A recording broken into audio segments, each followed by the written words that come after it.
Hello, everyone. Welcome to another episode of the Dynasty Mind. I'd like to welcome you back, anyone who's been with me. This is my third episode, and I'm excited to just talk about what it is to be a Dynasty owner. If you're new to the Dynasty world or whether you're a seasoned veteran, perhaps you can learn something, kind of just uh, be able to bounce off ideas. If you have things that you disagree with me or things that you agree with me, just kind of build a way to play Dynasty football. And through this series, I am hoping to make this Dynasty journey more enjoyable for people who don't know or need want a foundation, want a beginning to kind of think about how to be become better at this fantastic game of Dynasty football. I would like to start off kind of just letting you know that uh, throughout the episodes from now on, I will be accepting questions if you have any, and I'll answer them at the forefront of the episode.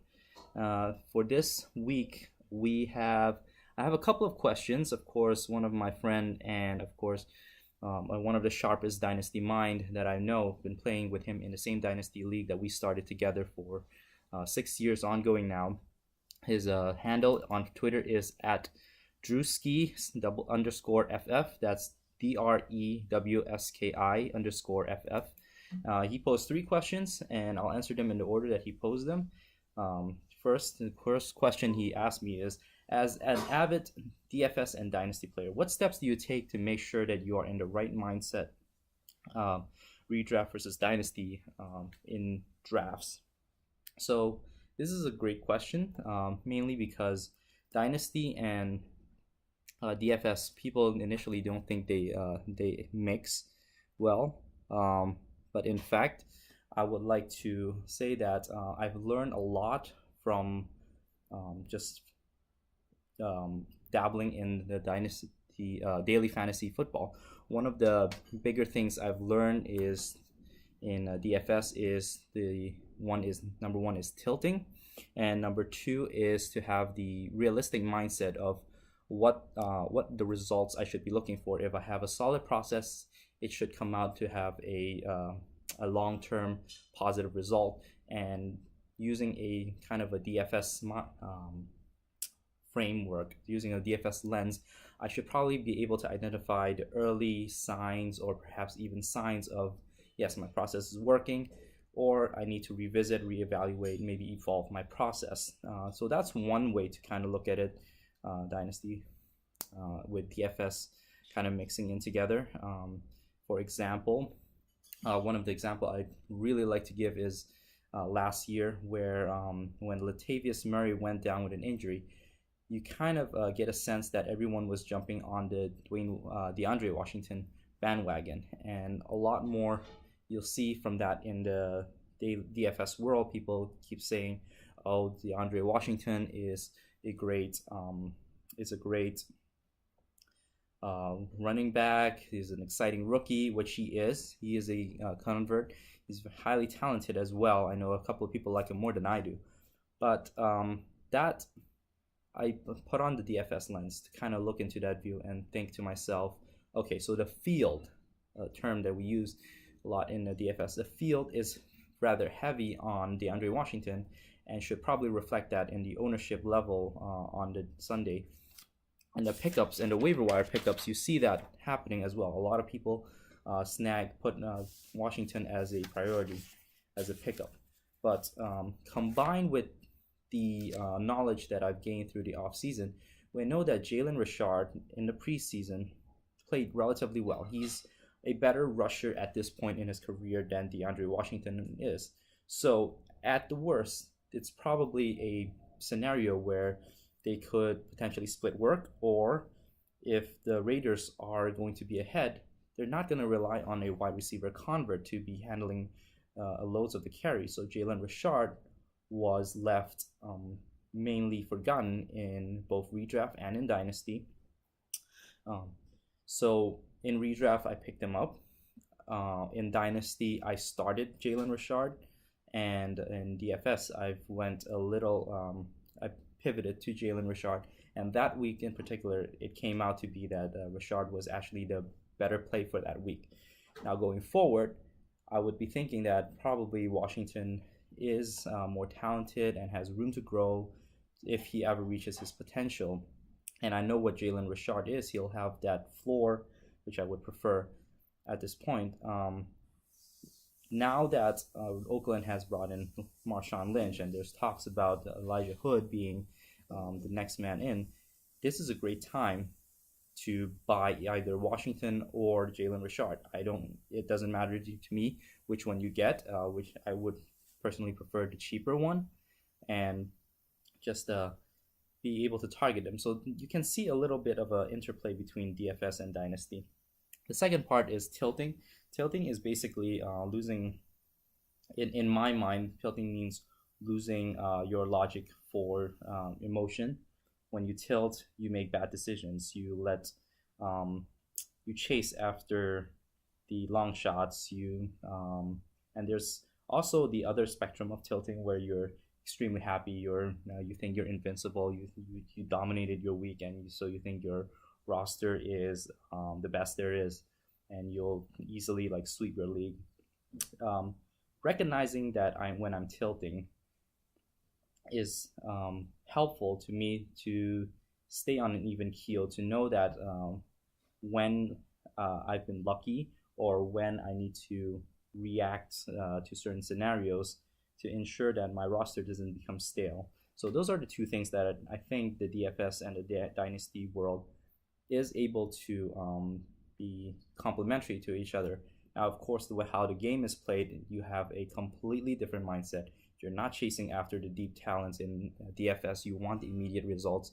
And conversely, in the Dynasty world, you're not looking for short-term spark and chase after every big games given to you by Tavon Austin, but rather you would want someone more consistent over long term, show the potential to be a year-to-year good player for you. So that is a great question, and hopefully some of you are able to use that information for yourself.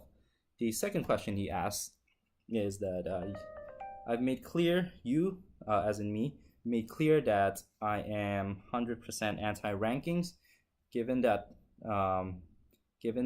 rankings is still the inherently kind of used preferred tool by casual owners or most owners. What would you say to them as to why rankings isn't useful and why they should convert to tiering? I've wrote an article about this, which you can find on FakePigskin under the title Big Board, Designing Your Big Board. I kind of laid a foundation, but briefly speaking, I am not 100% anti-rankings. I've just noticed that rankings have become an ineffective tool for many because they're being used in a way that is not meant to be used. What I mean by that is I've seen a lot of people question, why is this person ranked above that person? If I should follow the ranking, your ranking sucks. And it's unfortunate for a lot of my fellow analysts who painstakingly have to put together a ranking week after week only to be criticized about how wrong they are. But those who criticize them don't even know the first thing or about putting up a ranking or the grind that takes place. So it upsets the one who creates the ranking, and it upsets the one who is using the rankings. And in doing so, I figured tiering is a much better way of viewing and conceptualizing your drafts or the players you think you should be playing ahead of from a week-to-week basis. Please read over my articles as to how you can begin forming your tier, but in essence, a tier places a group of players. It doesn't matter what positions they are. If you believe that they will give you the similar floor or similar ceiling, you group them in a tier, and from then you pick from week to week. You know that they on the whole they'll average out to have a similar result, but on the week you'll look into the matchups or you look into their usage and kind of get to pick out this player from this tier, so you're not So you have a plan in that place, and sometimes you may be able to, you don't feel like you missed out on a specific player, but that you can replace that player with a similar type, similar tiered, similar talent, or at least similar production kind of talent. So that's why I favor tiering more so over rankings. The last question that he asked is, after playing fantasy football for so long, what have been some of your biggest mistakes, and how did you learn from them to become a better fantasy football player? This is a great question. Lots of mistakes are made, of course. I remember my early years in the Dynasty world. I chase after big names. I over rely on what the league dictates as great value or who I should go after, and in the end it led to a painful need to rebuild. And the other mistake that I've learned is too much information, consuming much information. This is what I kind of touched on in the last episode. When you chase after information without understanding the person who put these strategies out, what their thought process is, you may find yourself creating one, plugging holes while creating another hole. And not everyone has a similar thought process. Their strategy may be useful. In Dynasty, there's 1,000 ways to skin a cat. And of course, if you commit to a process, from my thinking, is more of a theory rather than a certain strategy.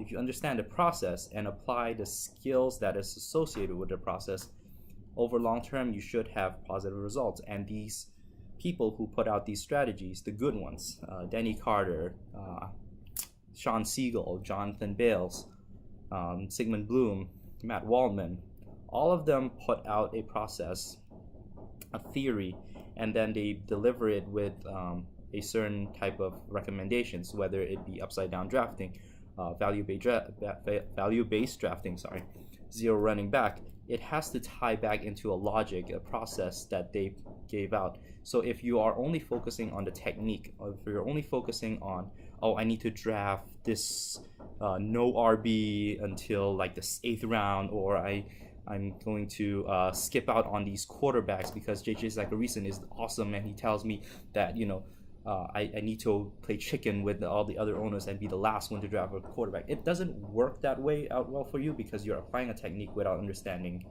the thought process. So one of my plans, of course, is to hope to invite some of these analysts, these people, to kind of explain their process and how they put it into practice, and perhaps you can learn from them. But that is planned down in the future of the road. But it's a good question. You don't chase after a strategy if you don't even know where the evidence comes from. Sean Siegel is able to back up his process, back up his zero RB with data. Football Guys is able to back up their VBD with data. Danny Carter and JJ Zacharyson are able to back up their streaming and late round QB with data. So it's a very good mix and it works out in the long term. But if you start nilly-willy chasing after all strategies of the year, strategy du jour, you're going to leave yourself with a very poor roster for a long-term winning. So yeah, that's a great question. That's another mistake I've learned from, and so today I hone myself down to a couple of processes that I prefer, and I build on it.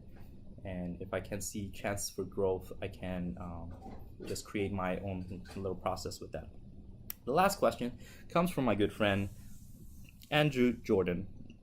I've been invited to a couple of his podcasts. He's amazing. He's now a writer for Inside the Pylon, which is a scouting community, a scouting website. Follow him. His Twitter is at the ATJ underscore. Is at the underscore ATJ. That's at THE underscore ATJ. Andrew is a sharp mind. When I first met with him, he's a great redraft. He's a much better at redraft than I was, and he was curious about the Dynasty world, so he asked me to come on, and now I think he can stand toe to toe with me in a dynasty format. Um, Here's one of his questions: is on a scale of 1 to 10, how much are you enjoying your Ty Montgomery trade from last year? I'll hang up and listen. Well, that's a great question, Andrew.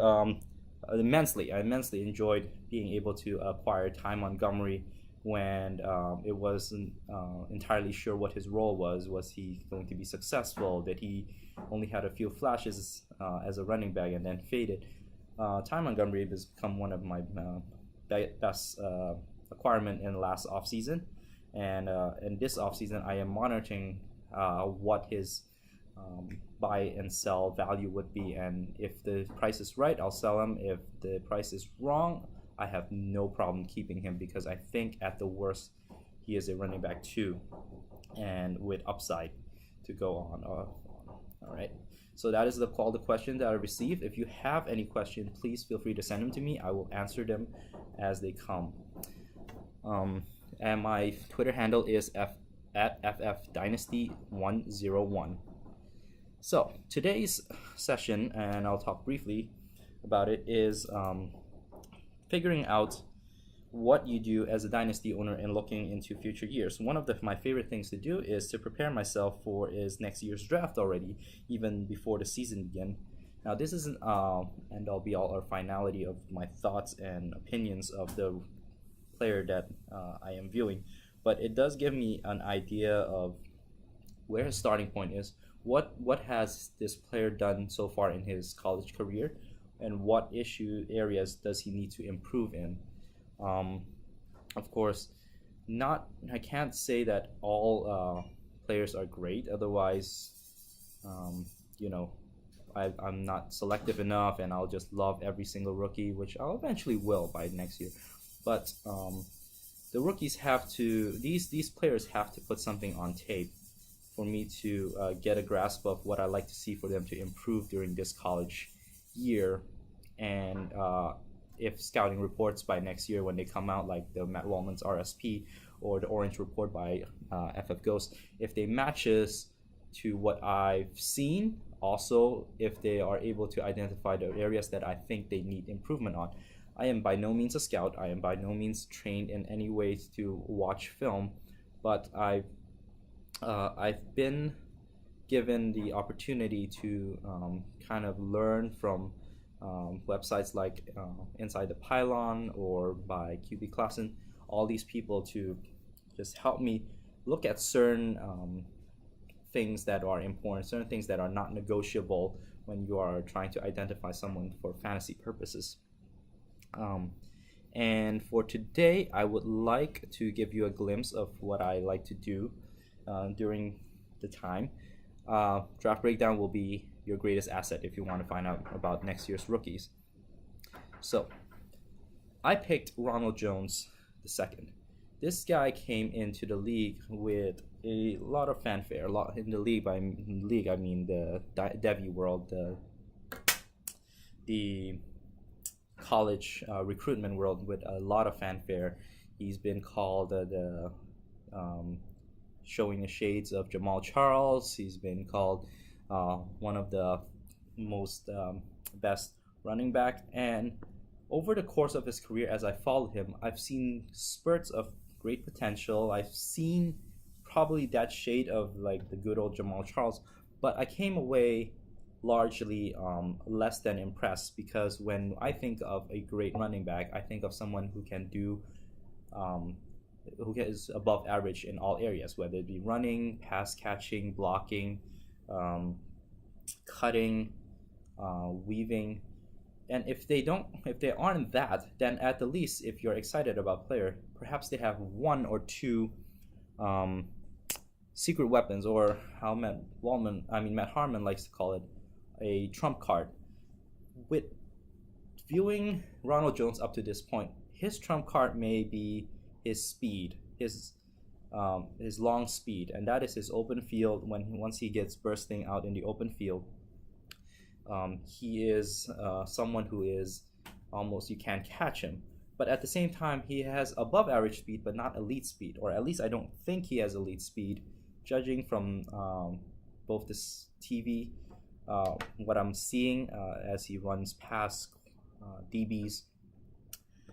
This is not a burner speed like a what's the guy that John Ross or Chris Johnson type of long speed. It's fast, it's above average, and I think it's translatable if he gets to the open field. But he has plenty of concerns, which makes me think his future in the NFL may be no more than a scat back type. So I'm going to show you a series of play and kind of walk you through the idea.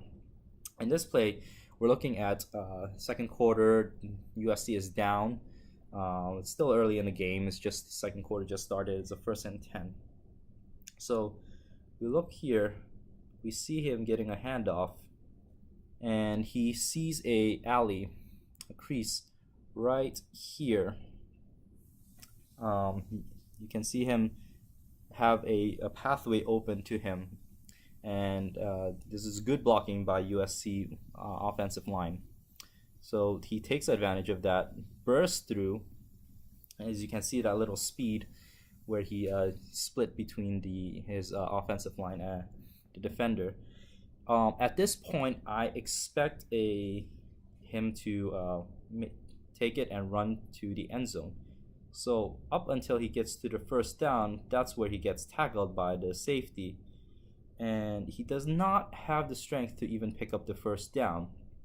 And this is a concern to me because these are only at the college level. They may be great players, they may be strong players. I don't even know who they are at this point.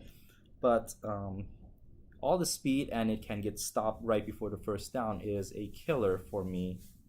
Not a huge negative, but it is enough to make me be concerned about his functional strength. So that is one area I would like to see him grow into, is his functional strength. You'll see a bit more of this in a close-up. You'll see him zip through, great cut, but at this point he gets stopped and does not pick up the first down. Here, he is the very next play on 2nd and 2. Only need to pick up 2 yards. Coming out from the pistol formation, you see the UCLA crashing down on the offensive line, and Ronald Jones, Rolo as we call him, comes in, but he stops his feet at this point, seeing that he has nowhere to go. At this point, I see a lot of the tendency of what scatbacks tend to do is try to cut back, but he stops. Instead of lowering his shoulder to fight forward, he stops and then still tries to go forward, and was stopped for a gain of 1 yard when a typical running back that I prefer would have picked up the first down. We see Ronald Jones does not possess that functional strength that we need for an upper echelon, and makes me think that perhaps he is still a scatback. This play will highlight more of his strength, and you'll see here what I mean when he runs past through, makes a great cut. Let's try to watch that again. He gets the handoff right about here. See him getting the handoff. We'll see this and we'll watch this in slow motion. Still getting used to the no huddle remote. Okay, he'll cut. He sees that he's nowhere to go on downhill, and I'm sure at this point he probably figures, oh crap, I do not have that functional strength to push through the line. Let me cut outside, see the crease, and this is perfect setup by his offensive line, and he has a wide open space. At this point, I don't think the defenders can catch him, and as you can see, he earns a little bit of separation going into his 5th gear. Got caught in the end, but it doesn't matter because he was able to drag that defender who did have a good angle on him. Anyways, into the end zone. So in this series, and this is not just something that happens in this game, but rather it happens in just about, it's a consistent theme that I see across all the available draft breakdown games that I have. Again, this is not to say that Ronald Jones is not good, not great. He could become better, that he doesn't develop, but he can actually develop. How much he develops remains to be seen. We're excited for the college season that's starting around the corner, but that's something I want to see from him. Maybe he's not going to be that all around back. Maybe he's going to be a scat back, and that's okay, as long as you keep a realistic idea of what he is.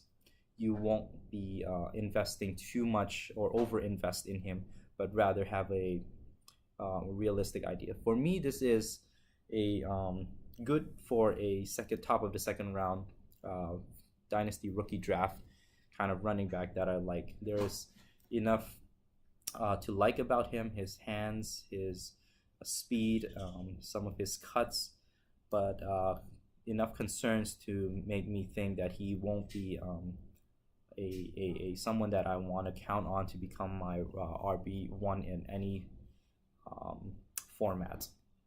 Okay, so I hope you enjoy this little breakdown, and kind of something that you might want to do as a dynasty owner is to begin forming your own opinions about players for next year, and then cross-checking them with the scouting reports that comes out next year. And that's what makes it so exciting to be a dynasty owner, is you can do all of this during the off season, and just gives yourself a very amazing amount of time to be invested in football, even when there is no actual football games being played.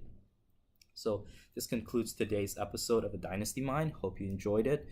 If you have a question about a prospect for next year, feel free to send it to me, and I will break it down to you and give you my opinion as to what I like about the player, what I may want to see a little different for the player. So hit me up on FF Dynasty. So before I forget, my recommendations.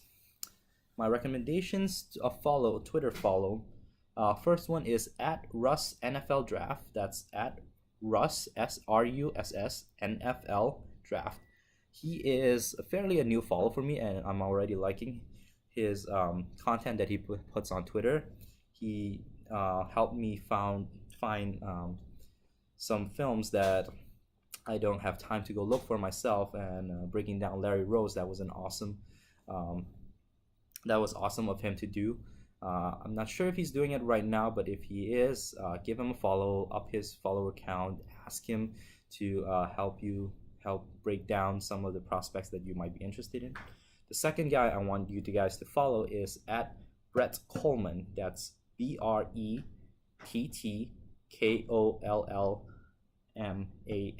which will be on my Twitter feed as well. Brett Coleman is awesome. He has his own YouTube channel with greater production than what I have produced so far, and he breaks down a player from both a scout's perspective as well as from a fantasy perspective. He'll tell you what his concern is from a systemic point of view, rather than just focusing too singularly on a player. And he presents the information in such a easy to understand way that I think it'll be a fantastic resource for you as a dynasty owner. Right? So with that, I bid you adieu, and a little bit more Ronald Jones to kind of finish off, to kind of get me off to sign me off. All right, have a great time, have a great day, and have a great with the skill set. Oh, it's a couple of years. 7th in accuracy, 8th in passing efficiency, already very good against the blitz.